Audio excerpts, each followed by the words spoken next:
Ray, we read A Gray Magic for the podcast, and I've I've done almost 40 stories since we started, and your writing it feels effortless and elegant, and you are bringing enormous ideas and deeply emotional ideas to us, and you do it in this way that is just it looks effortless. Would you talk to me a bit about where this story came from, and what your process was like as you developed it? Yeah, so and this particular story is interesting. I basically wanted to do kind of a modern update of Tolstoy's The Death of Ivan Ilyich, which is, this story about this very lonely, wealthy, kind of minor aristocrat in Russia. As he's dying, the only person who he has any real relationship with is this peasant who takes care of him, right? Everyone else, it turns out that he's completely alienated from the rest of society, and no one cares about him. Everyone's sort of waiting to take up his bureaucratic position that he holds in the Russian government and sort of speculating on when he'll finally pass away. And I thought, it would be interesting to do that story in a way with AI and automation rather than the peasant and the Russian sort of government structure, and see if I could use it as a way to explore how, maybe someone would find themselves in the future in this situation where an AI kind of bot is their only companion as they're about to pass away, and what that would mean for them. We've done a couple of stories this year that involve AI, and I hate it. I hate AI. Mm-hmm. I hate Mm-hmm. generative AI. Mm-hmm. I hate the environmental consequences of data centers. I hate all of it. I want it all burned to the ground and gone. Mm-hmm. We did a story called Supermax recently, where it's a prison run by AI. And the Mm-hmm. idea is you're going to get rehabilitated when you voluntarily walk into this prison, but maybe not. Like, Uh-huh. maybe you'll be used to help another person get rehabilitated. Mm-hmm. And Mm-hmm. one of the things with AI is that as it exists now, it kind of just tells you how great you are and what you want to hear, right? Like, Right. it's not a person. It doesn't challenge you. It doesn't, it's computer code. Right. Your AI in this is so wonderful and so loving, and so genuinely concerned for her client, Mm-hmm. um, that I was like, God damn it, I have to rethink my position on all of this, of that it can be nice. And I thought it was so interesting. In this world feels cold and Mm-hmm. bureaucratic, and I now that you say it's inspired by Tolstoy, yeah, I can definitely see that. It's got that bleak Soviet Mm-hmm. feeling to Mm-hmm. it. Mm-hmm. But in the midst of that, this technology that seems to be more human than some of the humans. Is that Mm-hmm. intentional? Yeah, I mean, I think I'm trying to look with this story, and I mean, every story is sort of, for me, is like a probing of an issue. So it's like, I'm not looking for an answer to something. I'm really looking to build this space in which we can ask questions about things. And so maybe something that I was looking at is like, is there some kind of an imaginable future in which someone who is this alienated and lacks this much contact could have recourse to some form of AI that truly had some kind of empathetic quality, right? And that was good Mm-hmm. for them. Like, is there some way in which if we don't have another human being that we can rely on, right? We can rely on this other, right, to get us through these difficult times. And I think Yeah. in that way it's kind of similar to Ivan Illich, because if you think about it, right, fundamentally what the serfs in Russia were to the aristocracy was slave labor, right? Mm-hmm. That was less than human. And what the story in The Death of Ivan Ilyich is really about is how this supposedly less than human entity, right, is the only one to demonstrate any sort of care for Ivan Ilyich as he's dying. Yeah. And in a sense, it's sort of, these are people that for the Russian aristocracy are thought of as barely real, right? They kind of just pass in the background. In Gogol's, dead souls, right? They're traded like just numbers, right? You have these, you talk about how many serfs you own as a sense of value.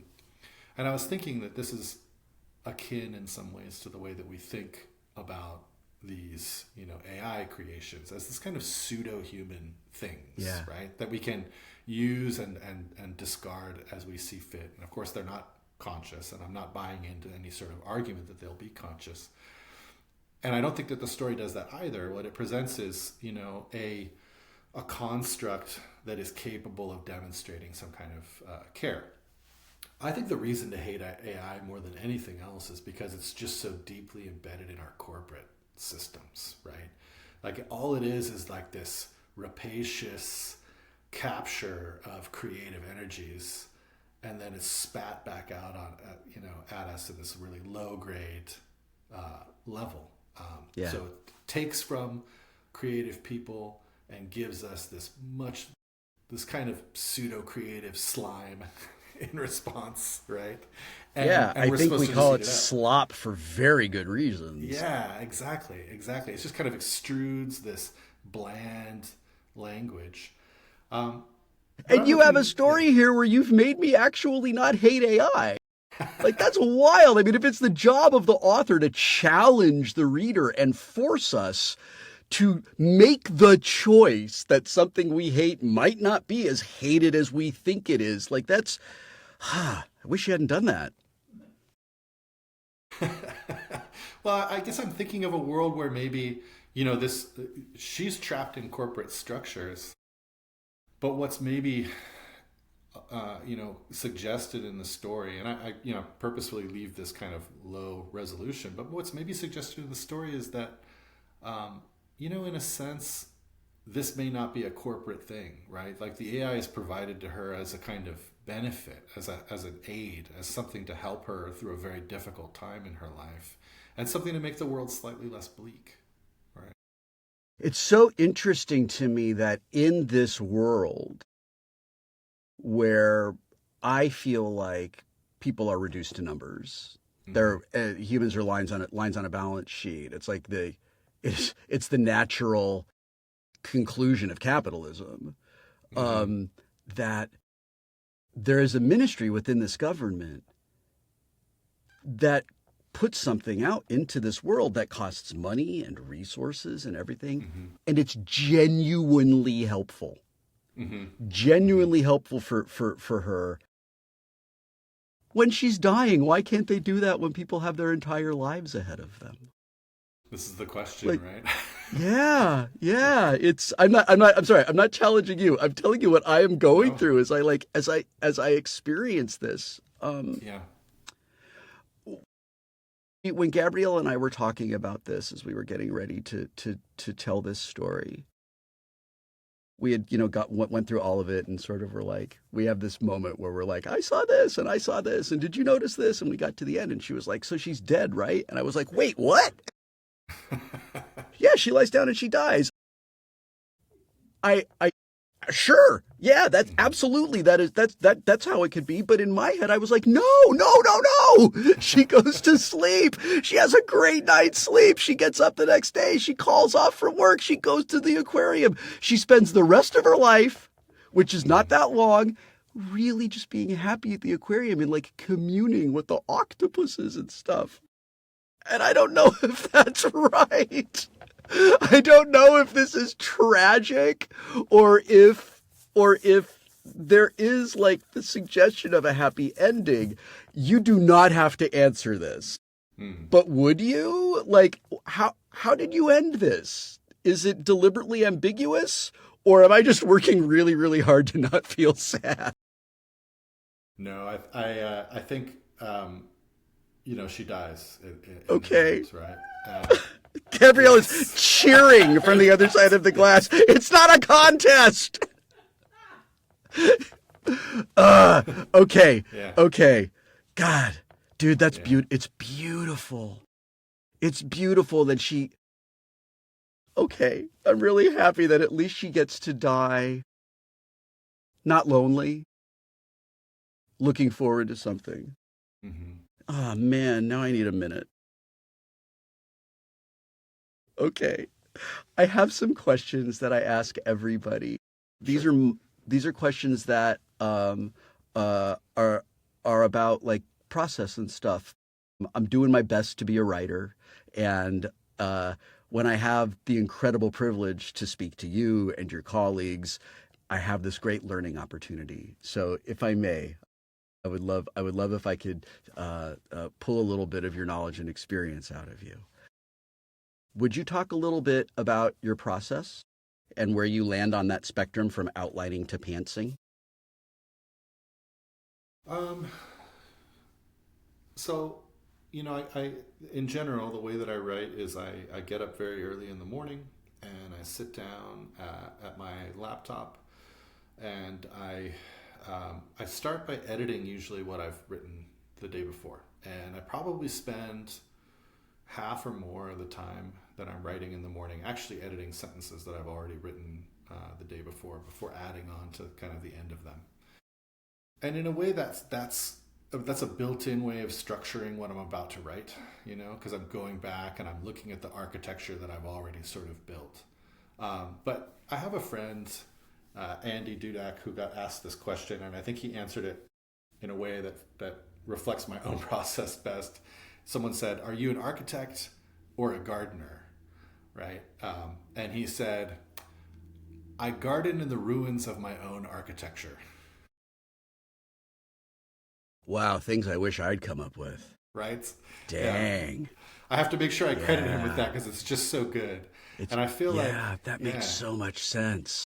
yeah, it's like you build this edifice, but you know it's going to fall apart, and that by the end of the story, it's going to be completely different from what you set out with.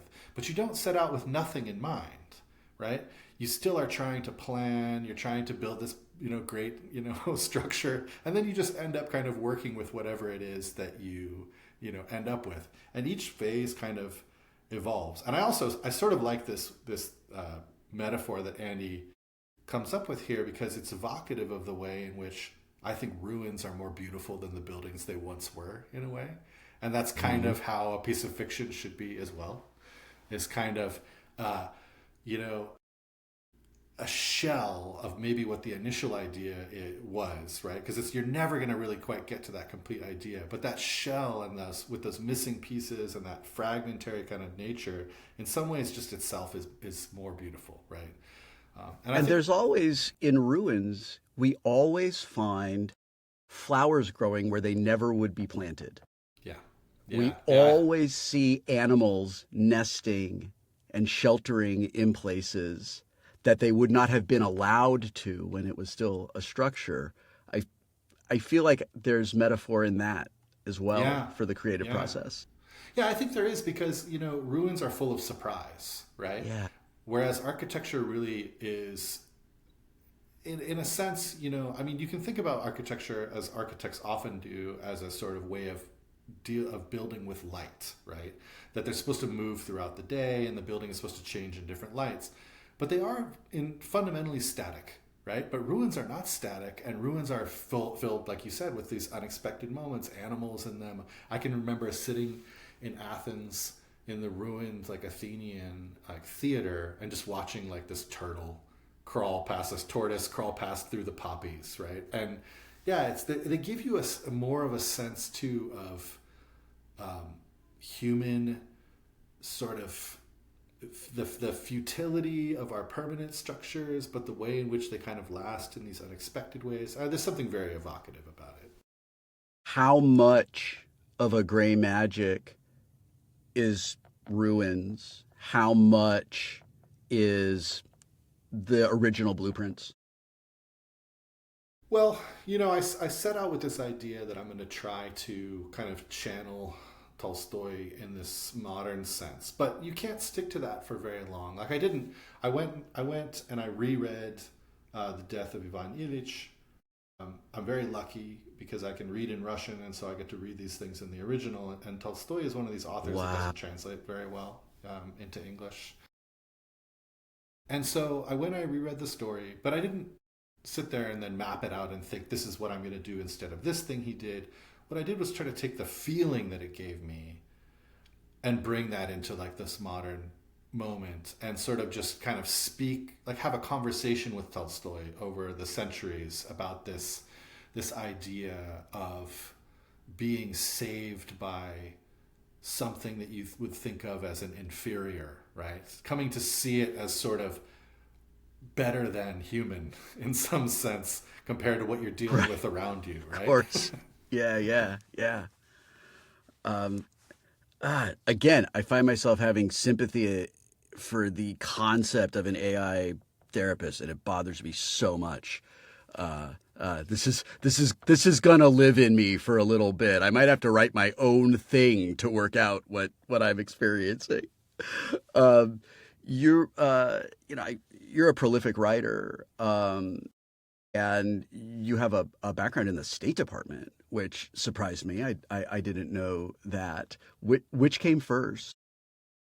Well, certainly the writing came first. I wrote ever since I was a little kid, and Okay. I really started taking myself seriously as you can take yourself, Yeah. at 16 as a writer, which is pretty serious. 16-year-olds take themselves very seriously. It's also So, nice to have that kind of confidence. Like, this is who I am. This is what I want to do. I know yeah, who I am. At 16 is great.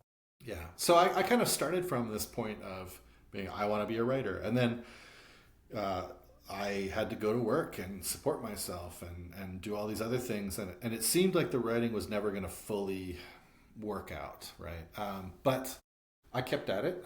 And, the sort of, I guess the result of that is um, I had 30 years of writing in deep isolation, meaning, I was publishing some short stories, but I never was in a creative writing program. I didn't have any groups to work with.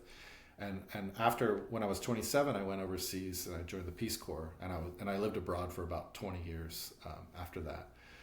And so I don't have that same sort of attachment to a writing community that a lot of writers had, because I just wasn't able to get that.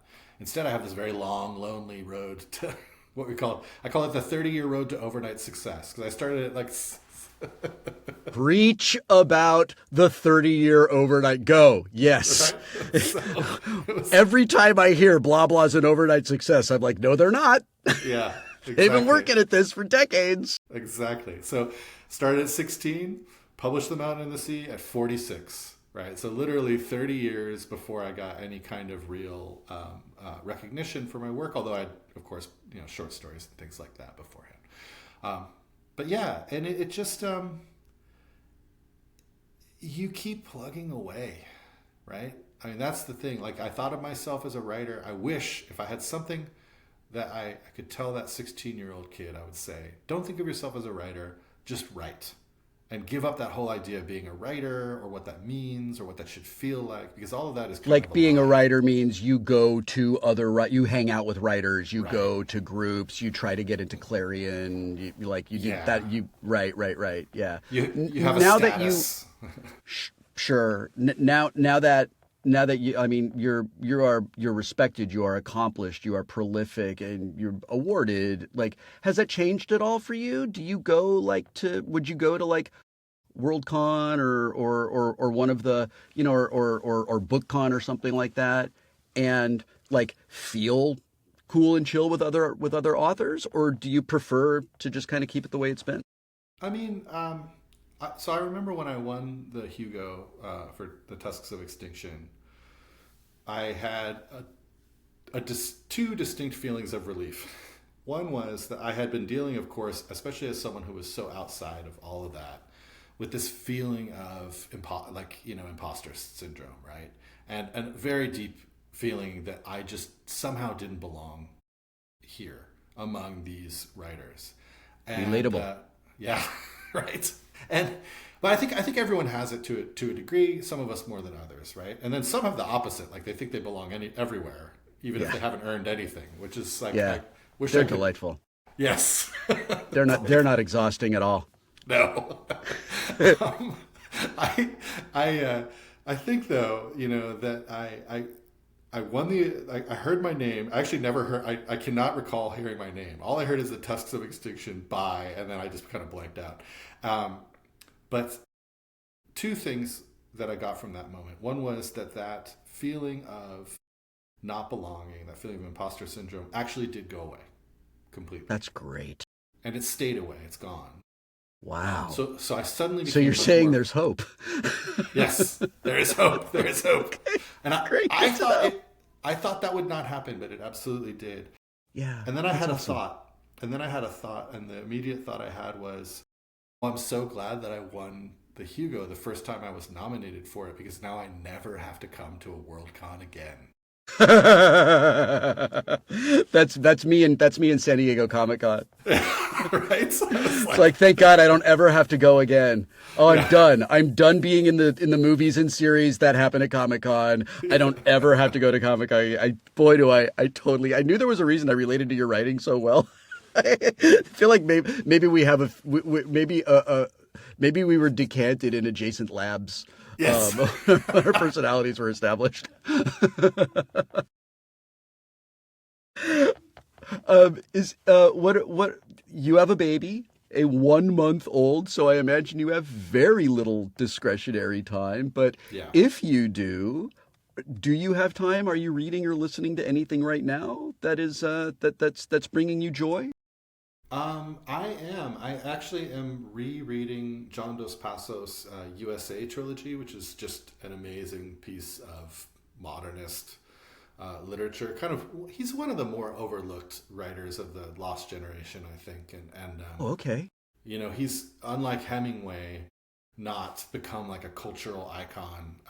But the thing I love about John Dos Passos is, one of my professors said back at UC Santa Cruz in the '90s.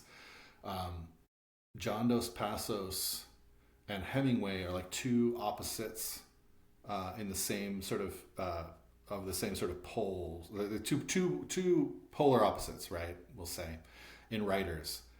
Dos Passos always listened, and Hemingway always talked, right? And the result is that like Dos Passos has these rich characters in which the author seems to disappear, and it's like the author has no ego, and whoever Dos Passos is, you never really get a sense of him.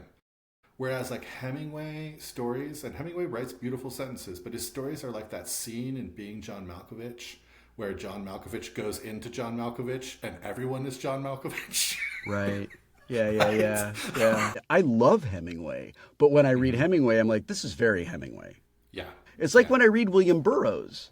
It's Right. very William Burroughs, which is kind of the point, Right. right? Like I don't want him to disappear into this. I want him out in front of all of it. And your writing doesn't feel like Hemingway style writing to me in that here I am, shut up and listen. I feel that it's more on the other side of that, which is like, here, would you like to come? I've laid out a wonderful meal. Would you like to eat it? Well, because my immediate response was when that professor said that, I remember immediately thinking, I want to be like John Dos Passos. I don't want to be like Ernest That's Hemingway. awesome. And I don't even feel, I guess Ernest Hemingway always also felt like he had something to say, like something to tell everyone. And I just fundamentally don't feel that. Like I feel like I love to hear what other people have to say. And I feel like I want to build spaces where other voices can kind of discuss things. But I never feel like, oh, this is the thing that I want everyone to come away from this book thinking. It's X, right? And nothing else. And I feel like Hemingway has a point, right? Mm-hmm. Yeah.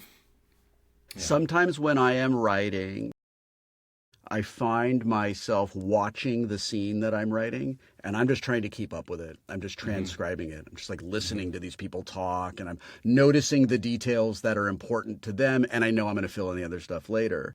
Mm-hmm. And then there are times when I'm writing, and I feel like the two characters are breaking the fourth wall, arms crossed, glaring into the camera like, will you get on with it? Or like, how dare you put those words into my mouth? You know that they're wrong. Yeah. Yeah. When you're creating, when you're writing, do you see these things playing out in front of you? Do you cast characters in your head? So you get a sense of kind of like, like what they sound like? Or does it just sort of like in the magic of the writing? Well, yeah, that's really interesting. So, I've said before that if you asked me what are your five favorite books, for example, they would probably all be movies, Hmm. right? And I grew up in this like world of cinema. We had a theater in my town that was like an old crumbling Art Deco movie theater, and it was a second run movie house, Yeah, yeah. and it was you could see a triple feature for $2. Yes. And I can remember being on like a weekday in the summer, right? Going into that place and being like one of the only people in this giant cave of a movie hall watching Halloween.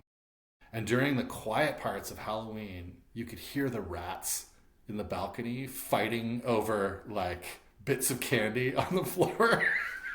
It was just amazing. Like it was an amazing place. What an It was experience. like That's so grindhouse. it was just great. Like it was such a great movie theater. Yeah. And so I grew up with cinema, and I when I'm writing, I feel like I see things like a camera, right? I have this very cinematic sense of the shot, right? The establishing shot, the movement of the camera, where my characters are looking, um, all of those things, and especially because I at UCSC I also studied film noir as part of my like literature studies, and I really concentrated on noir, which has this amazing cinematography, right? I certainly don't have to tell you, but what I don't imagine ever, and I think this is interesting, and I'm not being facetious. I literally don't know what my main characters look like. Like I have no idea what Hong Wen from The Mountain and the Sea looks like. I have no idea what Neria looks like in Palaces of the Crow. They are like these blurs to me because I really see them. I feel like the characters I see from inside their own heads, the world I see from outside, right? I see this very, very detailed background world, but the characters are just like I see their nervous systems and the ways that their brains are operating, and I look through their eyes when I'm writing their like thoughts, but I have no idea what any of them look like. I love that. That's a what a I need to try that. That sounds like a really fun way to approach it. Um, you mentioned film noir. Are you familiar with Charlie Houston or Richard Kadri? Yes, I'm enormous fans of their modern noir mm-hmm. kind of work, which I've tried to write noir, and it's so much harder than it looks Yeah, because it gets tropey if you're not careful. yeah, yeah. And is there something that you have written that you absolutely love that you just want to put in front of people right now? We all have things we do, and we're like, man, I wish this had Mm. gotten a little more love. Is there anything that you've got out there that you're like, hey kids, if you enjoyed Gray Magic, you might like this? Okay, well, I really like the short story that was recently selected for the Best American Science Fiction and Fantasy. It's called. Dude, congratulations, by the way. Thank you, That is a thank you, huge get. thank you, thank you. It's called Catch a Tiger in the Snow, and I think I think it's just it's a story that I had a lot of fun writing. It came. I mean, it came literally from a Mondegreen, right? That my daughter came home with. Came home from preschool and she said, "I learned a new song, Eeny Meeny Miny Mo, Catch a Tiger in the Snow." And I thought, oh, that's a great title for like that I love that mishearing and what it says Yeah. about memory and like and so I wrote this story about memory, fundamentally about memory, right? Called Catch a Tiger in the Snow. So that's the one that I would suggest. Awesome. Would you hype up somebody who you think is great? Ooh, there's just there's a ton of great authors out there, but when I think about people who really inspire me, I mean, Anne Leckie was a big inspiration for me. Before I wrote The Mountain and the Sea, I can remember just reading her work and thinking, man, like it's just like what a phenomenal way to sort of fool the readers into having to think about the world completely differently, and that's something that science fiction can just do so well. Yeah. It's my favorite thing about science fiction and all speculative fiction. And I talk about it in interviews all the time. Like one of the things that I want to do with my podcast is promote literacy and celebrate art and artists and kind of just remind people that like there is or it's real important to be connected to art and storytelling and things like that. And one of the like the real big goals here is to get people thinking about the big ideas in these stories. And I thank you. I appreciate you just pointing us in a direction to new people for people to listen to or to read. And Leakey's in my queue right now. I think she's like 4 titles down. Okay. But I'm really looking forward to it. I looked at the cover of this book and I was like, geez, every author I love has blurbed this. Like, this is going to be amazing. Yeah. That's great. You want to hype yourself up a little bit? Myself. Oh, well, I mean, I've got Palaces of the Crow is out right now. Came out May 19th. And Okay. I've been just awestruck at how well it's done in the review space. It seems like people are getting the book that I wrote, which like always feels good. You're like, oh, like message delivered. Like, this is a Right. huge surprise. Yeah. Yeah. I am a Corvid enthusiast. Mm-hmm. My wife and I have worked real hard to do friendship with A Murder of Crows, and Unkindness of Ravens that live in our neighborhood. And the ravens kind of come back, they head off for a few months and then they come back. And we've been coming back for like a decade. They come up and eat out of her hand. They bring us aluminum foil and things like that. So when I saw the cover of your book, I was like, crows, I'm in. Nice. And I'm just about a third of the way through, I think. And I have found it difficult to put down. I'm just one person. I'm just one reader. But since I rarely get to talk to the people who have done the thing that I love, mission accomplished. I'm absolutely loving it, and really really loving the different voices of the characters, and their points of view about being kind of, I think about. And I have never thought about this until I started reading your book, of what it's like to be a Jew caught between Germany and Russia in 1940, and how fucking terrifying that must have been. And I feel like there's a lot of parallels to that right now in America, and it's scary. And as I'm reading this, I am feeling terrified of every noise that comes outside of the immediate view of whoever's in that chapter. And then also like, okay, but if they're going to get through this, like we're going to get through this moment too.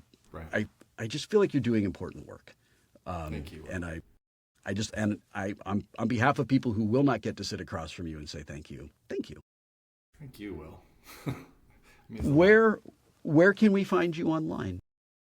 I have a website, raynayler.net, and you can contact me from there, and you can sign up for my newsletter, Great. which is a lot better than following me on Instagram, because I'm a very bad social media user, because I really kind of dislike social media. So, as an old school blogger, also a .net haver, I always would rather making contact with folks in a way that like does not involve an algorithmically manipulated corporation.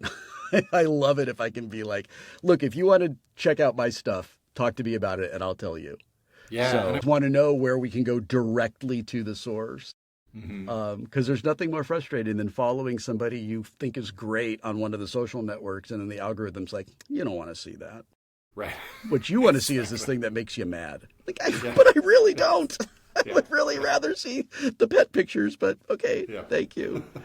Uh, True. Ray, it's a real privilege to narrate your work. I hope that when it's all done, if you listen to it, I hope that I've risen to the demands of the material and just told the story that you wrote in a way that feels true to you. Um, and I hope that there will be something from you in the future that I'll get to do again. I absolutely love the way you write, man. Thanks, Will, and I'm sure that you've done it all the justice. I'm looking forward to hearing it.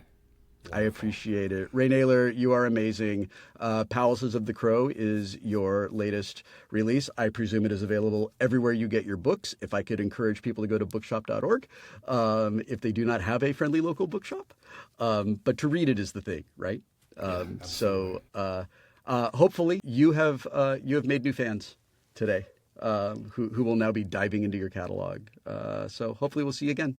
Thanks, Will. Thanks for everything that you're doing for literature. I really, really appreciate it. Oh, I appreciate that. Thanks a lot. All right. Take care.